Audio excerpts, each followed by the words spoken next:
They said, nobody can be that stupid. This is what the soldiers said. This is what their generals said. This is what their leaders said. They said to themselves, this has to be a bluff. Nobody can be that stupid. But let's assume he's stupid because he's made so many other dumb mistakes. So let's assume. Remember, he picked the day that he's leaving. Is that right, my man? Is that right? Stand up. This guy is the most loyal guy. Does he love the veterans? Right? Everybody knows him. I know him. He's practically at every speech I make in New Hampshire. And he's a real loyal guy. And he's a great guy. But we got it. What? He said, I'm focused on the veterans. I'm the only one that has a plan. He's right. I'm the only one that has a plan. I have a real plan, too. Thank you. Thanks. I have a plan that works. I have a plan. You know, the veterans wait, and some of it's really bad here, but because New Hampshire is a huge veteran state, disproportionately large. But we put in a plan, very complex and all, but something that really works and works well. The veterans sometimes wait 4, 5, 6 days in a waiting room before they can see a doctor. What kind of stuff is that? They saved us. They're braver than all of us. They're braver than I am. I'm financially brave. But, you know, I don't know if I'm the other. I don't even know. You have to be tested. These guys, these are fantastic people. And the Wounded Warriors, I think they're the bravest people. I've never seen anything like it. Their spirit, their life, they're incredible.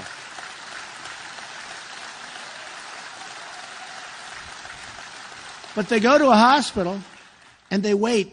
I remember it was on a Wednesday. It was like 3 months ago on Wednesday, where it was announced that the longest waits in the history of the very corrupt, it's a totally corrupt Veterans Administration. We will put in such great people in there. But the corrupt Veterans Administration, 3 months ago, they said the waits are the longest they've been in the history of the Veterans Administration, where a guy, a soldier, who's a terrific, brave person, who was injured or who's hurt or who has a simple problem where a minor operation or a pill can take care of that person, he or she, and they're waiting 5 days. And people are dying waiting in line. And I heard the numbers, and the numbers are in the thousands where they're dying. It's almost hard to say the numbers because you wouldn't believe it's possible. They wait 5 and 6 days. Can you imagine yourselves waiting how about me? If I wait 2 minutes, I'm like, what's wrong with this doctor? Now, can you imagine having to wait 5 days and 6 days? And then in one case, they waited 5 days, and then the doctor said, I'm sorry, I'm off now, I'm going on vacation. Okay? And by the way, I think they have actually some very good doctors. I've actually heard some really good things about the doctors in the VA, but the administration is horrendous. And we have a thing that if you're waiting, and if it's going to be a long wait, you're going down to a private doctor or a private hospital or a public hospital that might be 2 blocks away. You're going to get yourself taken care of, and the government's going to pay for it. And that's going to cost less money than what we go through with this horrible system that we have. And everybody is loving it. It's simple. It's simple. But we'll take care of our vets. So we're going to take care of them good, properly. So simple. So simple. So I've been focused so much then on the terrorism, and what's happened is everybody's saying, well, Trump does best in that, and a lot of that morphed into the fact that the borders are the way they are, and that I am definitely the best on the borders. People are not strong on border at all because they don't know how to do it. They don't, and by the way, they don't know how to build. I build buildings all over the place. I'm doing one now, the old post office. Can you imagine? I bought it from the Obama administration. Can you imagine this? No, think of it. One of the best pieces of property in the United States, one of the most heavily wanted properties anywhere. I'm building a hotel there, great hotel, Trump International Hotel, and it's going to be a phenomenal project. It's under budget, very much ahead of schedule. It's doing fantastically. It's going to be one of the best hotels anywhere in the world. It's going to be great. But that's what I do. I do that stuff. So somebody said, but you can't build a wall. A wall. I built buildings that are 94 stories tall, and that's tough stuff. You know, this is so easy. Think of it. You know, some of you are in the construction business. Think of garages. You know the concrete plank that goes 60, 70, 80, 90 feet, right? Concrete plank for garage floors. It's precast. You put a foundation. You put a rut. You put it up. You make it beautiful. You put a little design in the concrete. You can do that easily. Because someday, you know what it's going to be called, right? The Trump wall. We have to make it beautiful. We have to make it beautiful. We have to make it nice. And that wall will be higher than this building. Nobody's going to drive their trucks. You ever see the picture in one of the magazines where they drive the truck? The wall's over here. They build a ramp. From Mexico to the United States, they build a ramp. Up the ramp, down the ramp, sell the drugs, come back with money. We get the drugs, they get the money. How stupid are we? How stupid. This one, if you ever get to the top of that sucker, you're going to be looking down, you're going to say, help. Okay? No, we're going to build a real wall. You know one of the reasons they never got the wall built? You know, a lot of people wanted to build the wall. A lot of people were against illegal immigration that are now very much for it, essentially. But a lot of people wanted to build the wall. You know one of the reasons they couldn't build the wall? They couldn't get their environmental impact statements done. Can you believe this? They had, it's sand. So maybe it was turtles, maybe, I don't know. They couldn't get, you can imagine what these environmentalists got paid for this environmental impact statement. They went years, they couldn't get, this is a true story. They couldn't get their environmental impact statement done. Now, another one I heard, this can't be true. And that's why I say it for the press, because they'll say Trump said. But, I mean, it can't be true. It's too crazy. But I said bomb the oil, take the oil. You got to take the wealth away from ISIS, right? So I've been saying for a long time. They've been saying, that's ridiculous. That's ridiculous. Well, after Paris, boom, they started bombing. Can you imagine? France is the one that started. France is leading us. It's amazing. It's amazing. He's looking. He's saying, it's amazing. But you know what? Hey, I give the police in France, I give them a lot of credit. They did a good job. They went in there. That was not easy. They did a good job. I think they did a great job. But I've been saying bomb the oil. One of the reasons Obama didn't want to bomb the oil is because of the environment. Can you believe this? He didn't want to bomb the oil because of the environment. There's tremendous environmental pollution going into the air. Now, I don't know if that's true or not, but it sounds like it's true. As stupid as it is, it sounds like it's true. He didn't want to pollute the air. So therefore, let ISIS grow and let ISIS become rich and make $1 million. They're making $1 million a day with their oil. So France went in, they started, and, one of those things. But I would bomb it. I would then keep it. I would then make deals with the big oil companies who can go in there so fast. If you ever saw these people put up a rig, you wouldn't believe what they can do. And we'll rebuild it. Knock the hell out of it, and then don't worry, we'll rebuild it. Don't try and save anything. And then, and I'm telling you, and I just alluded to it, but I would take tremendous amounts. I would keep it. I would keep it. To the victor belong the spoils, We're the only one. We're the only country where you win a war and we leave. We leave. What did we get? In Iraq, we spent $2 trillion, thousands of lives killed, lives all over, thousands. We don't even know how many, thousands of lives. Wounded warriors who I love all over the place, right? And then we leave. We leave. And now Iran's taking over. Russia's taking over. They're all taking it. We did all of this. We were there for years. We get nothing. We get nothing. Those days are over. Those days are over. But one of the things I wanted to do, and I've said this for years, and the people that know and like Trump, one of the things comes out in the poll that I have the most loyal people. That people say, he can do anything. He can do anything. So I don't know if that's right, but they say that I have the most loyal people. Others, if you sneeze, they drop you. Me, I can sneeze, I can say things that I think are right. Like, do you notice what's happening in New Jersey? They're now finding a lot of people are saying, yeah, that did take place in New Jersey, right? I wasn't going to apologize. A lot of things happened today where they were dancing and they were happy. There were a lot of happy people over in New Jersey. And I saw it, and a lot of people saw it, and I'm getting hundreds of phone calls, and a lot of other people are too. And things are all of a sudden materializing. So people said, you should apologize. I said, I don't apologize. Hey, look, if I'm wrong about something, I want to apologize. There's nothing wrong. What? Who was that? What did they say? Oh, Bernie. Oh, Bernie's finished, man. It's up, Bernie.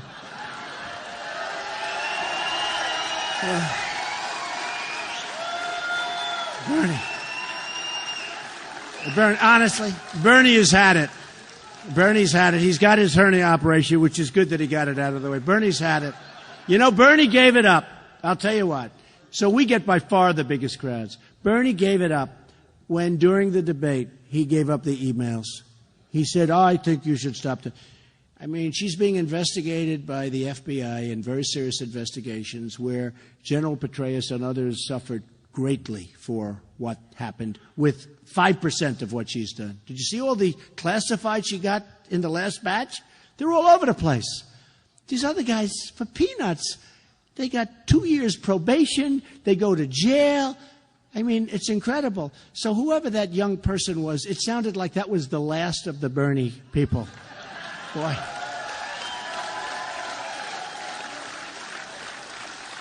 I said, you know, when Bernie did that whole thing with the email, like, oh, that's fine, you know, I said, that's a great soundbite for 10 seconds.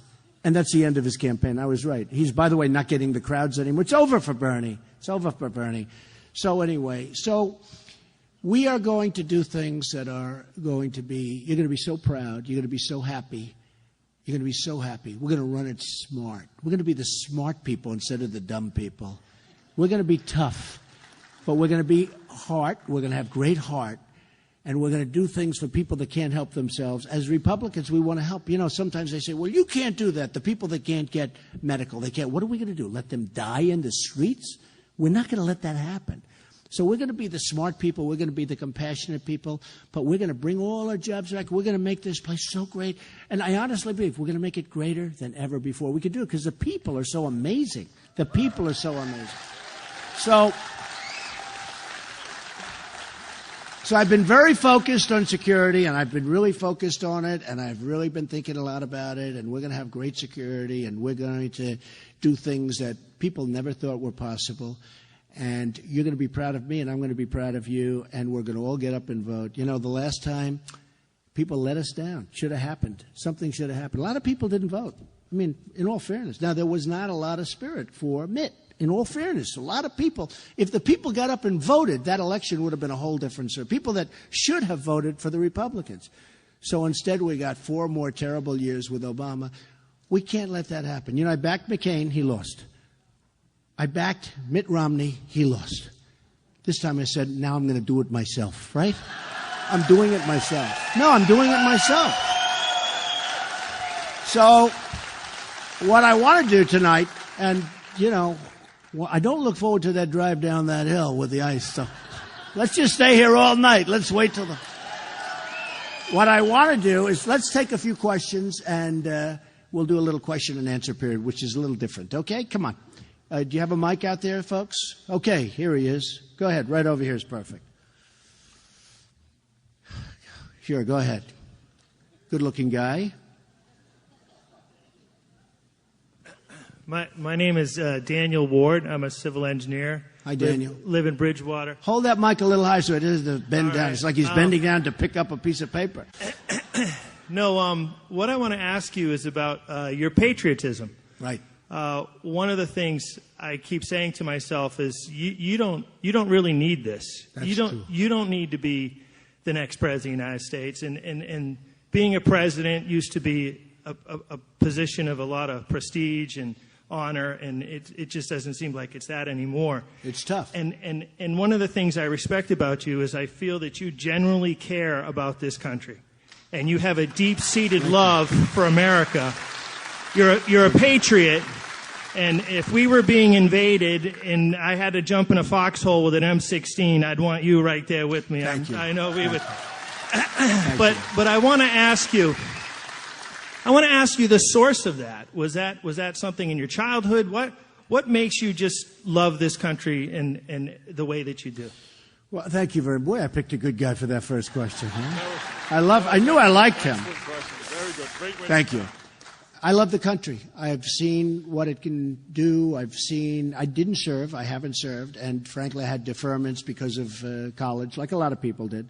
Numerous deferments because of college, and I had a foot thing, and I had deferment for that. At some point, I probably would have. I was also in the draft, and I got a very high number. I think it was 356. Can you believe that? During the middle of the Vietnam War, I had a very, very high draft number, almost at the end. In fact, I got in about 4 numbers late, and they kept going, numbers, numbers, numbers. I said, oh, I guarantee my number must have been one of those early numbers. But it turned out that was one of, look, that was a rough war. And there's another war. What do we get out of it? We got to get things out of it. When we use our military, a lot of people say, like Jeb and Hillary, they said, Trump's tone, his tone. We need tough tone. We have to have tough tone. They're cutting off our heads. They're chopping our people's heads off. If they're a Christian, their heads are coming off in the Middle East. We need a tough tone. So what happened is I always felt a little guilty. And I was always, like other people, frankly, that didn't serve, because I have people that did serve and I have friends that served, and they're very proud of it. Some are no longer with us because of the fact that they served. They're very brave in many ways. But I've done a lot of things. I built, as a lot of the folks know, the Vietnam Memorial in New York with a group of folks that were fantastic. I contributed a lot of money. It's in a way, it's a way of making up. It was very expensive, very good. It's downtown Manhattan. People love it. And the funny thing, I've built a lot of things and people forget. But the Vietnam Memorial to this day, if I'm walking down the street, which is getting to be less and less, it's getting to be a little tough. But I would tell you, the people, the military, so often they come up to me, Mr. Trump, thank you for building the Vietnam Memorial. That was many years ago. That was in the 1990s. Thank you so much for building the Vietnam Memorial. They still thank me for it. They remember it. The people remember. The military, they have unbelievable heart. Another thing that happened, I think it was 1996, I got a call from Rudy Giuliani and I got a call from a few other people. The Veterans Parade, the Memorial Day Parade, which was our big parade, they moved it to Riverside Drive. Riverside Drive has no people. They took it off Fifth Avenue and they took it off Broadway. And they moved it to an area, and they had like 300 people show up for the Memorial Day Parade, which was a big, military parade. And people said to me, that's disgusting. And it was covered so big that there were no people. The soldiers would walk down. In many cases, they became very elderly, and they'd be walking down. There was nobody to cheer, nobody to anything. And a group of people came to see me, and they said, we have to make it up. We can't let that happen. And the following year, we had one of the biggest parades in the history of New York, down Fifth Avenue, down Broadway. We had one of the biggest parades. You can look this up. One of the biggest parades, over 1 million people, one of the biggest parades in the history of New York. So, which was one of my proudest days. To be honest, that was one of my proudest days, because you had to see the first year was so horrible to see it. And boy, did the news play that up. Nobody cares. Nobody cared. And we all cared, but we had to do something about it. So it cost a lot of money, but we pulled off something, and I pulled off something in that case that was something I'm very proud of, really proud of. So I love the country. I want to see great things for the country, and we will see great things for the country. Okay? Okay, question? Who's got another mic? Do you have a mic over here? Go ahead.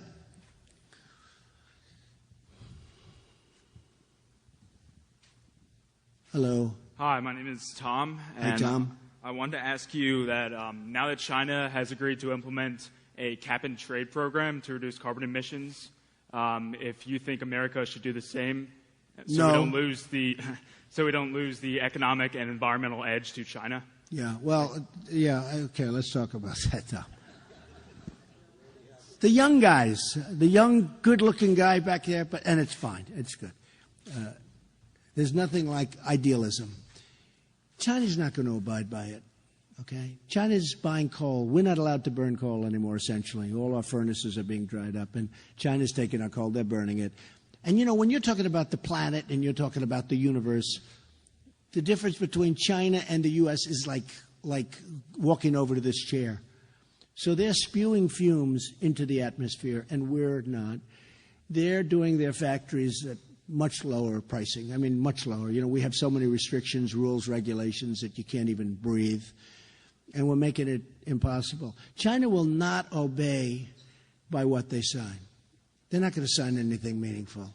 And frankly, a lot of people question global warming, and we have a lot of discussion about that.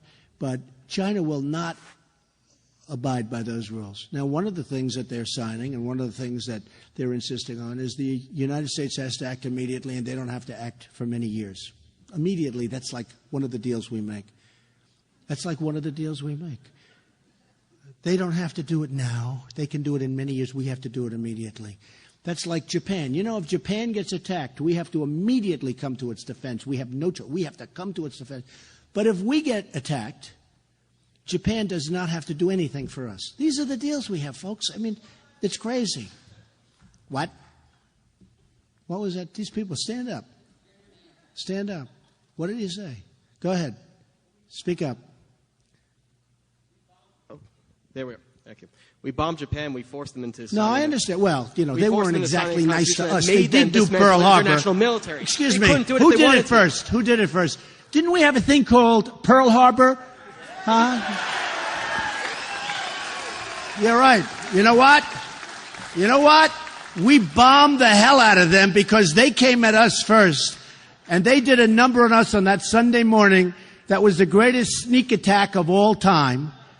The only thing worse, frankly, was what they did, what was done, as you know, and by you-know-who, to the World Trade Center. Because that was an attack on civilians. At least Japan, it was a total rotten sneak attack, but at least they were going against the military. We had people knocking out buildings where innocent civilians were having dinner and where they were in an office. That was the worst attack of all time, the World Trade Center. But, I mean, and I appreciate you being a idealistic young man, but Japan attacked us. Japan would have never stopped, except we were tougher and stronger and meaner and smarter than them. And we knocked the hell out of them.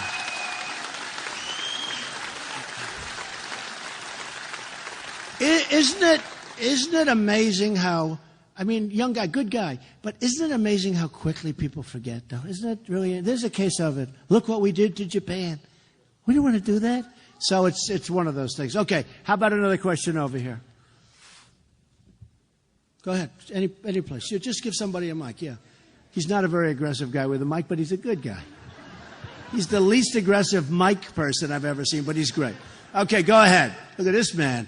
Hi. How are Thank you? you for coming to Waterville Valley. Thank you. We really appreciate it. Thank you. Thank you.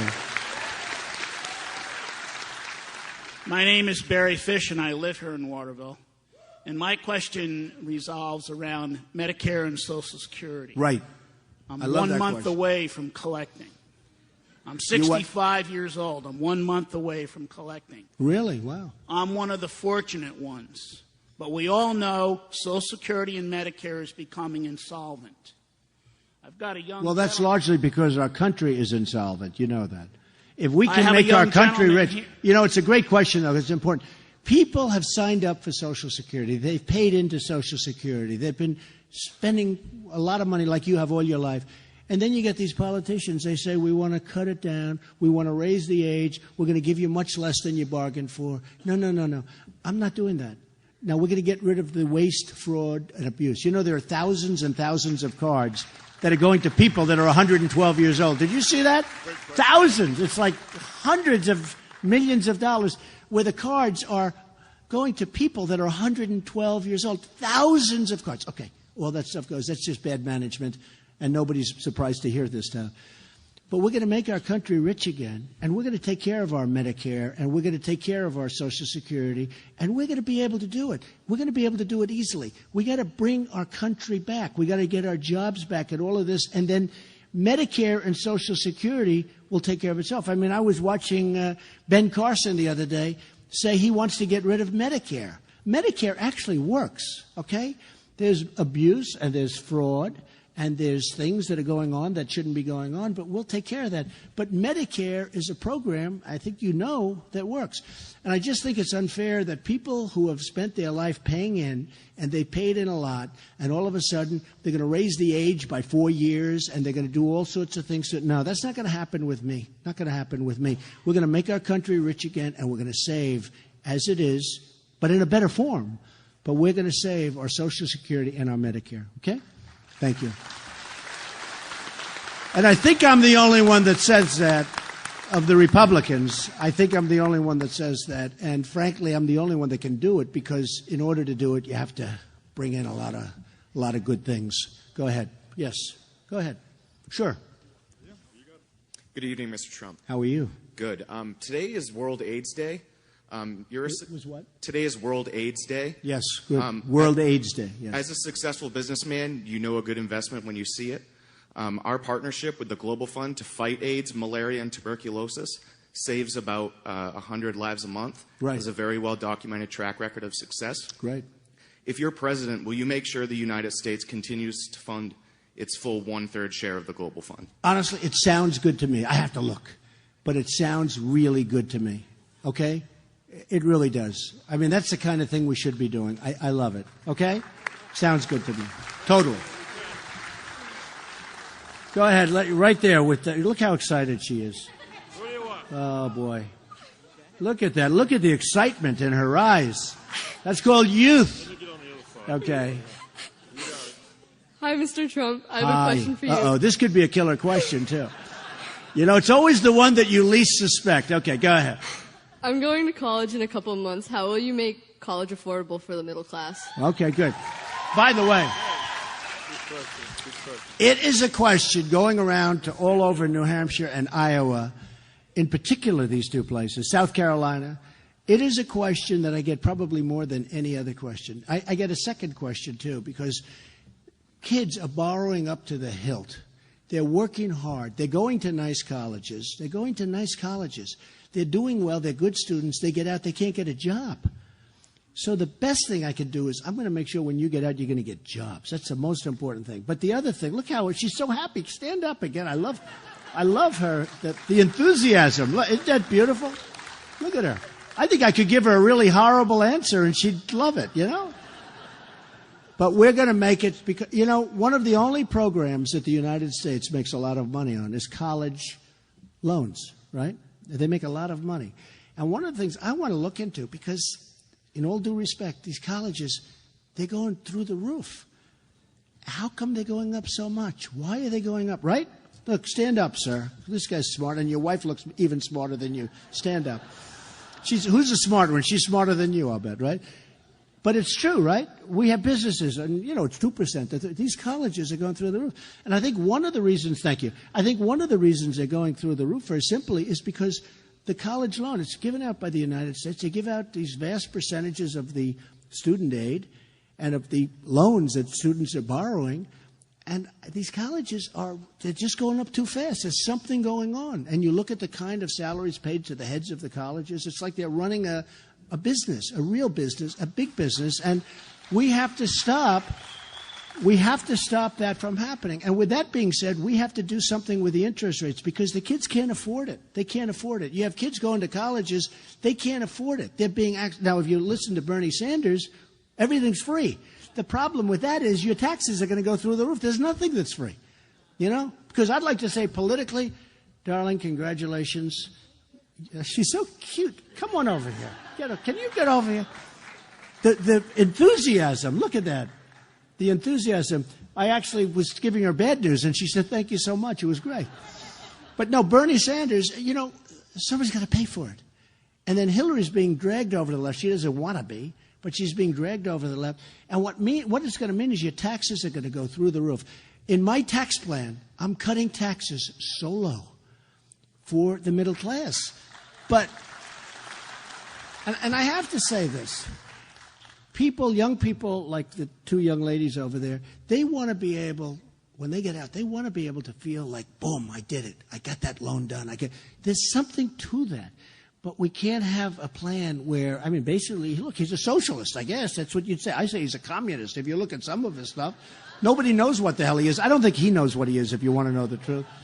But he has a plan. Everybody gets free everything. That will destroy the colleges. It'll destroy our incentives. It'll destroy our youth. But we have to do something with the cost of colleges. It's too high. It's gone up too fast. There's something going on there. And one of the reasons is the money is coming in. It's going to the students. The problem is the students are on the hook for it.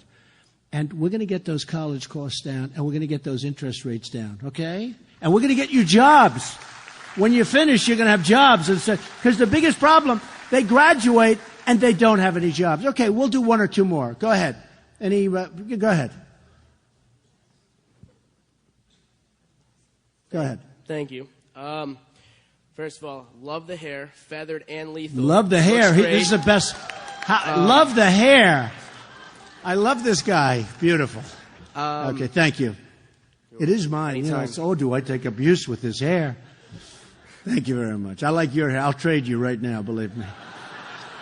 That's an honor. Thank you. Thank you. So as successful as you are, to be successful, what do you suggest young adults, much like myself, should major in university? Okay, so I love that question. So I'm successful. What? Because I make speeches about success. I love the concept of doing that, and I do that. I give a lot of money to charity because they pay me a lot of money, and I give that money to charity. And I will tell you, you have to do something you love. You have to. And well, he's going to run in the Trump campaign. I love that, but I appreciate it. But you have to do what you love. And I've seen it. I've had so many different stories, but I've seen it. A lot of friends will call me and they'll say, Donald, and they're successful guys in many cases. They'll say, could you see my son or my daughter, and could you talk about success? And I'll see that they like, and I'll do it. It's hard sometimes. You know, you're busy, you're a little bit busy. Excuse me, I can't do it now. I'm running for president, right? And running a business. I'm running a business at the same time. I want to stop with a business and let the country be like, you know, the thing I totally focus on. Oh, will that be easy? In many respects, it's going to be easier than running a business. But what you have to do is you have to get in two things. Never quit, never give up, and you have to do what you like. Now, if you can also find something that's good. For instance, there are some jobs that you may like, but they're not very profitable. It's going to be very hard for you to become rich with those jobs. But if you love it, that's okay. But if you can find something you love that's also good, like I tell people, real estate's good, oil is good. Oil has always been, you know, energy has always been a great sector. And I tell people go into that. But some people want to be professors, they want to be teachers, which is more important than all of it. But you won't make as much money, but you'll love it. You got to do what you love. I have so many friends where they forced their children into doing things that the kids didn't want to do because they said, oh, I don't want my son doing this or that. And I say, you're making a terrible mistake. And I'm almost always right about it.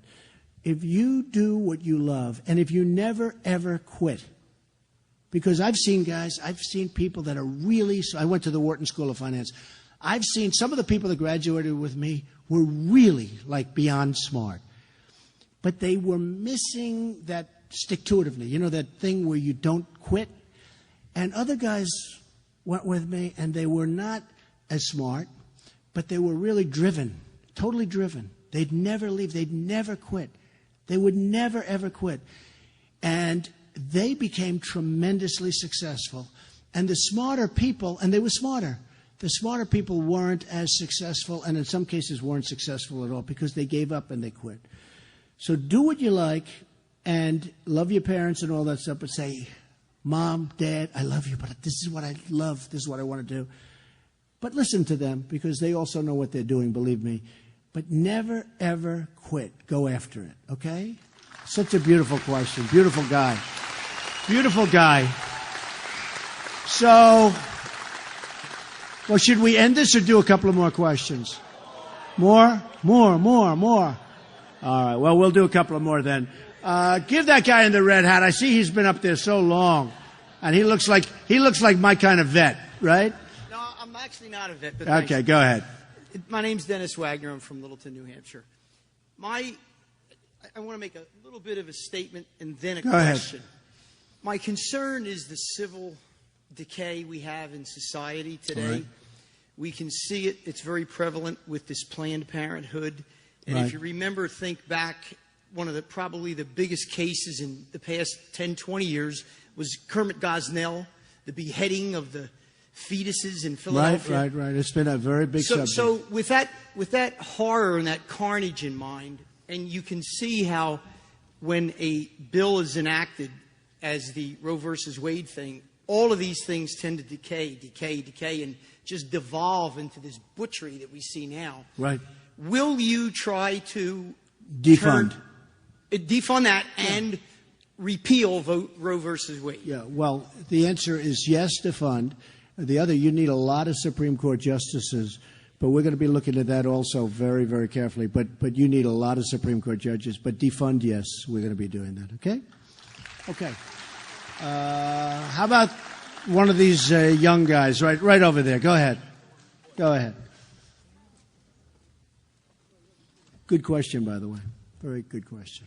So I'm kind of going to go off of the one that was one before the last. But what's one thing that that you can tell young kids, or people my age, and all the kids to come, that the America that you're going to make great, how can we keep it great so that it's great for our kids and the kids like from that? Well, great. Very good question. So I have children, and Ivanka, everybody knows Ivanka, and she's very hardworking, very smart, very good person. She's, doing a great job. She just finished up Trump National Doral in Miami, hundreds of acres of land right in the middle of Miami. Now she's very much involved in the old post office, and she has her own business. She sells shoes and dresses, and she's very entrepreneurial. People ask me, what do you do? I'm getting credit, and I hope, I knock on wood, because, all of a sudden, somebody that was good, and who knows what happens. It's very fragile out there. It's very fragile. I've seen people doing really well, young children, and all of a sudden you find out they have a huge drinking problem or a huge drug problem.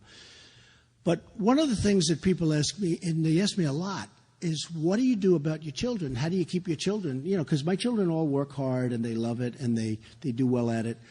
And they're asking me a lot and more about my children. And I say, since they were little, since they could barely speak, I'd say no drugs, no alcohol, no cigarettes.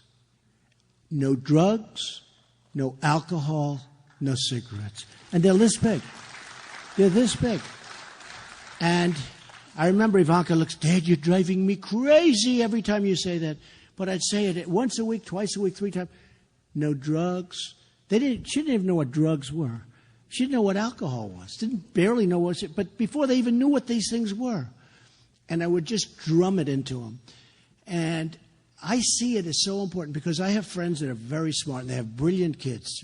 Go to Harvard. One of them I know went to MIT and he had a tremendous problem because he had a drinking problem.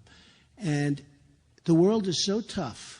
And it's so competitive that you can't put yourself as a child or even as a parent, if you want that child to be successful, at a disadvantage of letting them drink or letting them take drugs. Because it's not going to work. They're going to be at a tremendous disadvantage, and ultimately they may never recover. It's so hard to recover from drugs.